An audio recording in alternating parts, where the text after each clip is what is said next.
Hey guys, welcome to my channel. My name's Julie, and in today's video I'm going to be talking about my personal experience and story about getting gastric bypass surgery. Hey guys, and I know this is a great face to pause on, but I just wanted to apologize. I have lipstick on my chin throughout this entire video.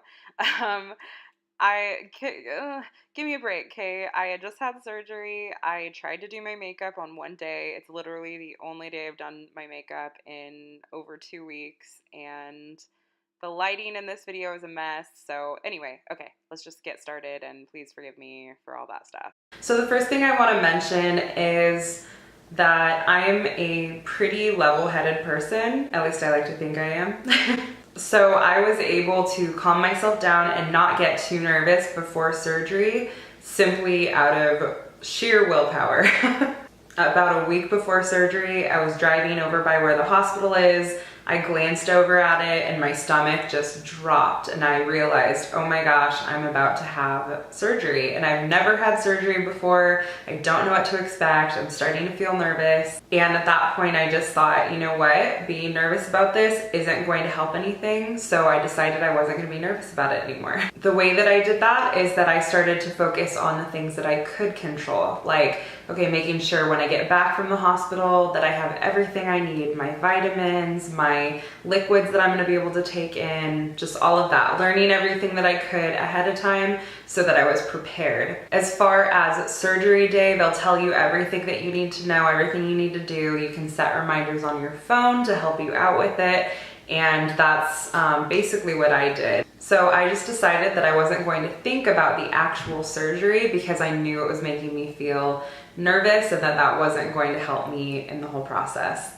So I didn't deal with a whole lot of nerves for that reason, but the morning of I started to feel a little bit nervous. So let me backtrack. So the day before surgery, I was on just a clear liquid diet only, which I would also do for the following week after surgery. I did have to drink these pre-surgery drinks, and those are basically just a carb drink that's supposed to help your body with healing because you're about to kind of put it through something. So I had to drink 2 of those the day before surgery and then half of one the morning of surgery in the parking lot before I walked in. Aside from that, I had to shower and, make sure I was super clean. And then they gave me these like cleansing cloths where it has a solution. You pour the solution into the cloth and then you scrub yourself down from your neck to basically, I think, your knees, and just let that dry, and it'll be a little bit tacky, but basically it's gonna help kill extra bacteria that could be on your skin. So just to make sure you're totally ready for them to operate. My surgery was supposed to be scheduled for 8:30, so they asked me to be at the hospital by 6 o'clock for check-in and just to get all prepped and ready to go. So I showed up at 6, and about 15 minutes later, they took me back, and I started getting prepared for surgery. My husband came with me and he stayed with me at the hospital the whole time, which was really nice. It was great to have somebody by my side, and I would highly recommend that you have a friend or a family member there with you if possible, because it is very comforting having someone by your side. So when they took me back, I went into a room that had a bunch of other patients and doctors kind of going around. It was like the pre-surgical room. I got a bed, which was the first hospital bed I've ever had, so that was pretty interesting. I had to put on the gown, take everything off, just put on the gown, and they have like kind of hospital underwear for you. And I'm sorry if this is too much information, but I just feel like it should be mentioned because it would have been helpful for someone to talk about it for me, for my sake. I was on my period during this time, so that was kind of weird, but it was fine. They just give you like a hospital pad. So they give you a bunch of hospital pads and you just deal. So I got a bed, there was a curtain, and I was able to put all of my clothes into a plastic bag, use another set of those wipes one last time, put on the hospital gown and socks and everything, and lay back and basically just wait until they were ready to take me back. And also for them to kind of finish up with the last minute stuff. By last minute stuff, I mean they had me sign a couple final like papers and stuff, asking me if I was willing to accept blood in case of an emergency, which very, very rarely happens, so don't worry about that. It's just a precaution they have to take. They have to ask if you're willing to take blood. I was like, yes, please save my life. And then also just kind of asking final questions about medications, medical history, all that kind of stuff that I had answered a million times by this point. And the funniest thing was that they kept having to ask my name, my birthday, and what surgery I was having that day. So you might answer that 10 million times by the time you get into the surgery room. Aside from that, I also got my IV put in. I don't know if you can see that little dot. That's right where it was. That was the second attempt. This was the first attempt, right here. She tried to put it in my arm. It didn't turn out so well. This actually looks much better than it did even a few days ago. It has turned from black, purple, blue color to kind of brown and yellow. Anyway, I got my IV in, and then I started having to take medicines, and they gave me, I don't even know, I think something like 6 pills, and I had like this tiny little cup of water. I think it was less than an ounce of water that I had to swallow all of those pills with. Felt like they kind of got stuck because I didn't have enough to get them down, but it was fine. And then they also gave me things through the IV. By the time this was all done, I was just kind of hanging out, waiting for them to take me back. And at one point, the surgeon and the anesthesiologist, is that what they're called? I hope that's what they're called. They came back to meet me to see if I had any questions that I needed answered, anything like that. So that was very brief, very quick, very simple. I had done my research. I didn't have any questions, and I felt pretty at ease with my choice and the surgeon. I didn't even feel the need to really talk to him because I had kind of looked into reviews about him, seeing how many surgeries he had done, seeing just like all of the success, and I felt comfortable with that. So anyway, I was good with that. And then I also met the guy that was in charge of rendering me unconscious for the surgery. He asked if I had any questions, and I didn't. And so then I just waited. And while I waited, I fell asleep because I was exhausted. I don't know if it was the medicines that they gave me or what, but you know, one minute I'm hanging out back there with my husband, and he's on his phone, I'm on my phone, we're talking, taking pictures, and then the next I'm like, I can't keep my eyes open, I'm gonna take a nap. And I did. So I fell asleep probably for like 20 or 30 minutes. And then when I woke up, I think we took a couple last pictures, talked a little bit, and then they were ready to take me back. So a nurse came over, I said bye to my husband, they told him where to wait, and then they wheeled me on back. This part for me might have been the weirdest part. Yeah, it was definitely the weirdest part. So they wheeled me into the operating room. There's, you know, a bunch of people in there, basically everyone in charge of taking care of me during the surgery. They have their masks on, their gloves, they're ready to go. They wheel me back there. They raise my bed up and they put it right next to the operating table, ask me to scooch on over. So I scooch onto the table.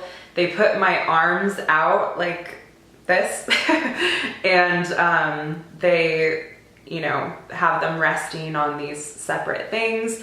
Of course, they're asking me, what's your name, what's your birthday, and what surgery are we doing today? It's just to make extra sure, which I appreciate, that they have the right person, that they're doing the right surgery, and all of that. I didn't see the surgeon in there, but I saw the guy that was gonna give me the medicine, give me the good stuff, and he was like right at my head and he was talking to me. He was very nice, very calming. It was nice to have like a good one of those. Anyway, they rolled my bed away. I had my arms out and they're letting me know, okay, we're gonna get started. They're all kind of running around, doing their own stuff to prepare. And then the anesthesiologist, he puts whatever drug it was into my IV. and I don't feel anything for a second, and then when I do, this part always makes me laugh actually. When I feel the medicine, it makes me like smile because it hit me and it felt kind of funny. And he said, "Oh, you felt that, huh?" And he said, "I know that face." And then I started laughing because to me that was the funniest thing that he could have said. So he's you know, giving me the medicine, sees me go, and he's like, "Oh, know that face." And I start laughing, and then I fall asleep laughing. I think that still makes me laugh to this day, that I fell asleep like giggling and I couldn't stop. It was like a serious case of like the giggles, and then all of a sudden I was just asleep. I'm so used to seeing people, you know, get a mask put over their face. Okay, count back from 10, 10, 9. You know, every TV show, every person that I've heard of getting surgery, that's been what happened. I didn't even get to that point. I don't know if I just fell asleep before they got a chance to do that, or if he was just doing it differently, but basically I'm laughing and then I'm asleep. So that was the weirdest part. The room, the operating room, everything about how it looked, it was very strange and foreign, and I definitely won't ever forget that. So the next thing that I remember is coming out of sleeping, and I was really struggling to wake up. Not in a bad way, not in a dangerous way, just I was feeling the medicine, we'll just say that. And it was kind of hard to snap out of it. I heard nurses, and I heard them asking me if I was awake, and kind of being like, "No, I'm not awake." So they're saying, "Are you awake?" And they're kind of starting to talk to me, I think, just to kind of get me to come to. And they're, you know, running around helping other people in a similar room to the first one that I was in, except this is kind of the recovery wing. So everyone's there after their surgeries and waking up and just getting taken care of before they get put into their more permanent recovery room. So they're talking to me, and they're asking if I'm awake, and I'm just having a hard time keeping my eyes open. They're like rolling around. So I really just start to focus all of my energy into waking up, opening my eyes, and being alert. And I think the biggest inspiration for this is that when I woke up, I had to pee so bad. It burned, it hurt so much. And I was like, "Oh my gosh, somebody help me." So as soon as I was able to keep my eyes open and just kind of look at them, talk with them, it was hard to talk. I was just really out of it, but I was like, I have to pee. So they got me a bedpan, and I tried to go, and I couldn't. And I was like, what is happening? I have to go so bad. I know I have to go. I really feel it, and I can't. So I told them I can't go. I don't know why. And they were like, "Okay, let's just make sure you really do have to go." And so basically they went and they got a machine, like kind of like an ultrasound type thing, to make sure I actually had to go, because I wasn't able to go. So before they did any kind of like catheter, they wanted to make extra sure that I really had a full bladder. So they did the little like ultrasound thing, and they were like, "Oh yeah, wow, you're really full. You really do have to go." And I was like, "Yes, I do." So I had to wait a few minutes while they got a hold of, you know, the quick direct, I forget what they called it, but it's like just a quick catheter situation.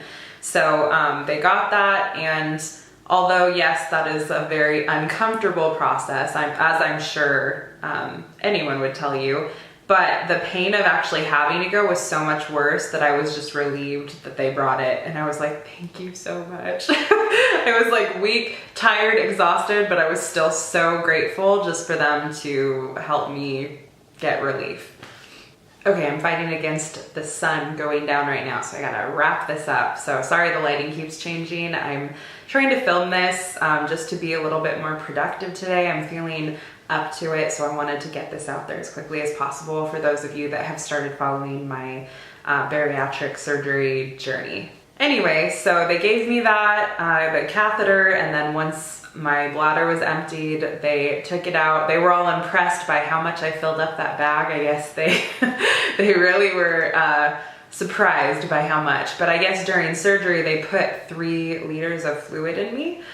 So I regularly had to pee my entire time at the hospital, quite a bit, because they also have you on kind of a drip IV, keeping you hydrated. And so bathroom trips were definitely regular for me, which is a good thing. If you have to, if you're peeing regularly, that's a good, healthy situation to have. So I didn't hate that. So I did have a little bit of pain, definitely discomfort, grogginess, a little bit of confusion waking up, stuff like that, realizing I was in a different room with different people. Felt like weak, like I had just, been drugged and had surgery, felt that.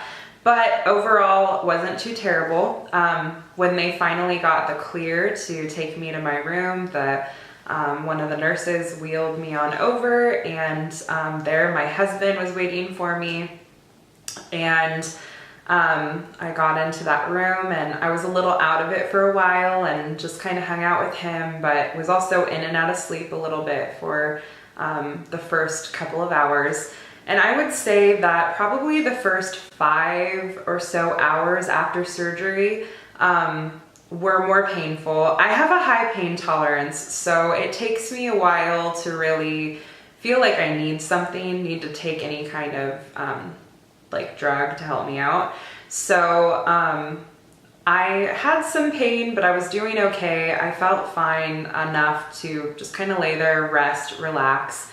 They brought me, medicine, they brought me liquids, they brought me stuff right away to start drinking, and that was difficult. At first, I could only get in like a couple ice chips. I was like, let me just wet my mouth. Like that's good enough for now. They also brought me, I think it was like Gas X. So that was the first thing that I took. So they gave me the Gas X. There were 2 chewable tablets. I took one, and when I swallowed, instantly I was hit with nausea, and I was like, uh-oh, I'm about to barf. So I asked the nurse for a barf bag, had it just in case, but eventually it passed. I kind of just calmed myself down, told myself I wasn't gonna throw up, and I'm not someone who really throws up anyway. I never throw up. So just kind of calmed myself down and didn't throw up, and then I took the other one. It went down a little bit better, but yeah, it was definitely a weird feeling. I got nauseous, and I was like, I think I'm gonna wait on taking anything else for now. So I just had a couple ice chips, got those down, and waited until I felt a little bit more settled. After a few hours, my pain started getting worse and worse, and I think it was as the anesthesia was really leaving me, I was becoming more aware of the pain. So something that I had been told was when your pain gets to like a 5 out of 10, maybe a 6 out of 10 if you're pushing it, tell them so that they can get your pain under control so that you can do everything that you need to do to be able to heal. So let them medicate you so that you actually can get up and walk around, so that you actually can get down some liquids and things like that. They told me that it was really important for my healing to just take the medicine, to just let them know when my pain was getting high. So I, called the nurse and I said, I'm in some pain. So she came in and she asked, what's your level? And I'm trying to kind of be strong and be like, oh, it's like a 5. And I was all, maybe a 6. No, it's a 7. It's definitely a 7. So I tell her, my pain's getting up there. And so she's like, you know what? I'm gonna give you something really strong, but it's going to help, and you're gonna probably fall asleep for a while. But this will help you. And I was like, okay, sounds good. And little did I know, she was giving me like the hardcore stuff, like something I'd never experienced before. So she, puts it in my IV, and I don't feel anything. And then a second later, I feel kind of a, cool sensation. And then all of a sudden my muscles and my legs just start burning. And then my whole body, it's like burning, and I'm tensed up, and I'm like, oh yeah, that hurts. And she's like, it'll pass. It'll just be a second, and then you're gonna feel better and you'll fall asleep. And I was like, okay. So after a few seconds, nothing. I mean, no pain at all. Like, I felt nothing. And I was so thankful. And instantly my mood was better. So I guess she really like loaded me up, which I was very grateful for, because for the rest of the night, that really got me through. I didn't need too much for pain.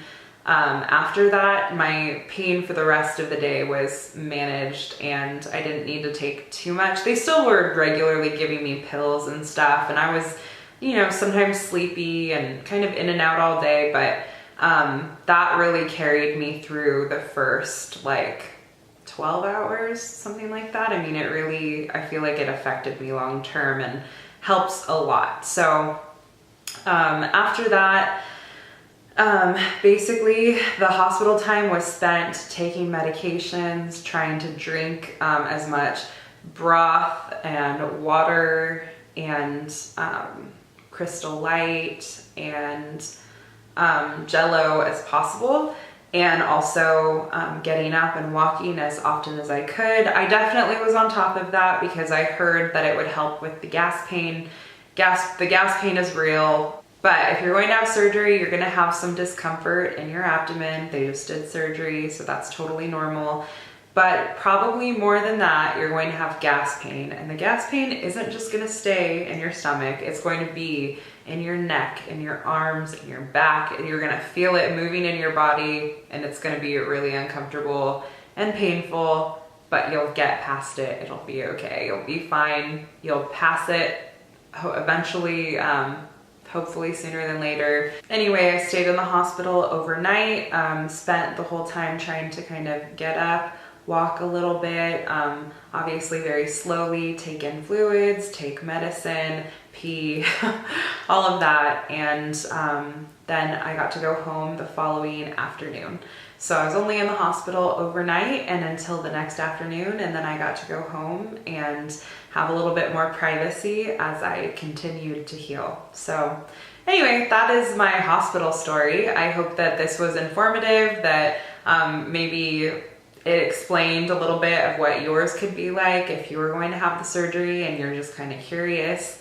Anyway, I hope that you liked this video. If you did, give it a thumbs up, subscribe to my channel for more like this and to follow my journey. Hit the notification bell to know whenever I post, and I hope to see you guys next time. Bye.